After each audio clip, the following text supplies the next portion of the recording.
One of my favorite things to do, I would say, personally for me, is play video games. Enjoy a good story. In general, I love good stories.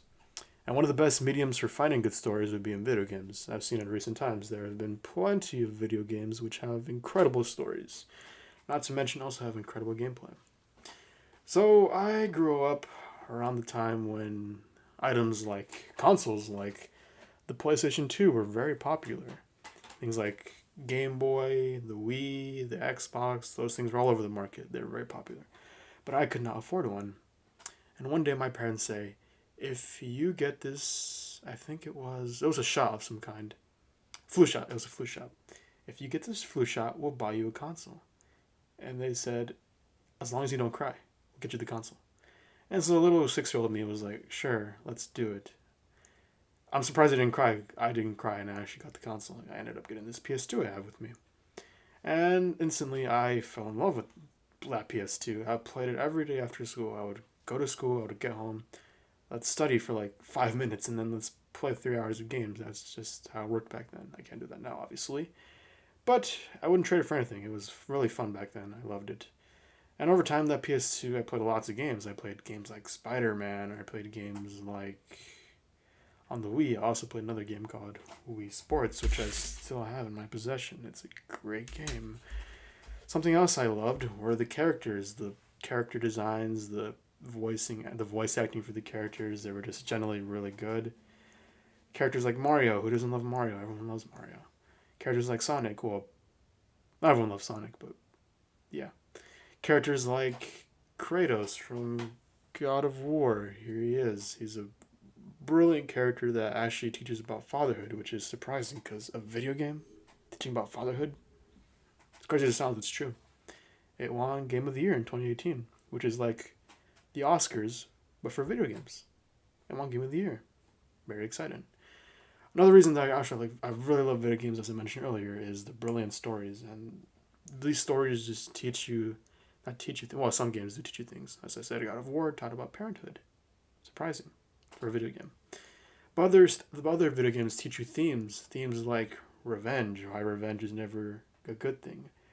A certain game I thought did really good on teaching that lesson was a game called Red Dead Redemption 2. That game in the title is called Red Dead Redemption, of course.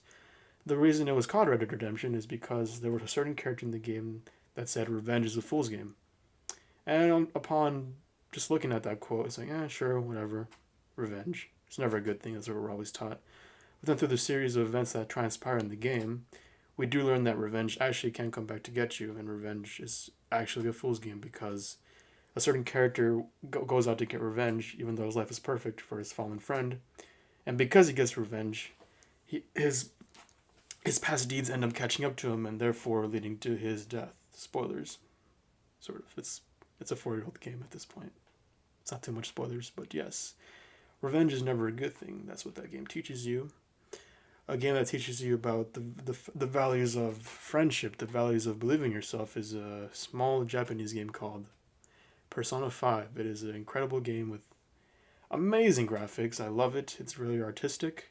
It teaches you to always be certain of yourself and also primarily to love yourself, which I think is a very important message to include in these games because there are unfortunately other games out there that are just mindless shooting. I've seen a lot of shooting games. I personally don't play shooting games, but I don't see what you can learn from those games. I mean, it's a good pastime, but you're not really going to get anything out of Call of Duty. You're not going to learn anything, to be honest. But games like Final Fantasy VII, God of War, Persona 5, they teach you very valuable things. I think it's just a really good idea to put stories in these games. A game that got a lot of attention in past times was Uncharted for this fun story it did of adventure. If you liked Indiana Jones, I'm pretty sure a lot of people would also like Uncharted. It's so popular, in fact, that it's getting a movie in pretty soon, starring Tom Holland and Mark Wahlberg. Mark Wahlberg, sure, why not? Another reason that video games I like them personally is because sometimes, every now and then, they will get movie adaptations, and these movie adaptations, oh boy, are sometimes good, sometimes bad. And in this case, they usually are bad, but in a good way. A recent example was the Sonic movie. I personally did not like the Sonic movie, but I thought it was funny seeing this hedgehog interact with humans in real life. That's just something you wouldn't see. And I cannot wait to see the Mario movie come to life. It's going to star Chris Pratt voicing Mario next year. I can't wait. And apparently, we're getting a God of War movie starring Jason Momoa, Aquaman, in case for those of you who don't know who Jason Momoa is. So, video games are just the cause of all this. They teach us great stories. They're a very fun pastime. There are plenty of titles. There are plenty of titles to choose from, different genres, different themes, and overall, they're just a really fun time. Who doesn't love relaxing after a bit? You have games that are just like puzzles. You have games that are like fast paced. You have games like that are one versus one for competitive, like Street Fighter or like Madden NFL. People love those games. Yeah, there's just like so many items. There's so many stories, so many fun experiences to be had in playing video games, and that's why that's some of my favorite thing. It's one of my favorite things to do in my spare time. Well, I hope you got something from my impromptu speech that was off the top of my head with no prep time, just a little bit of thinking. And thank you for listening. Have a good one.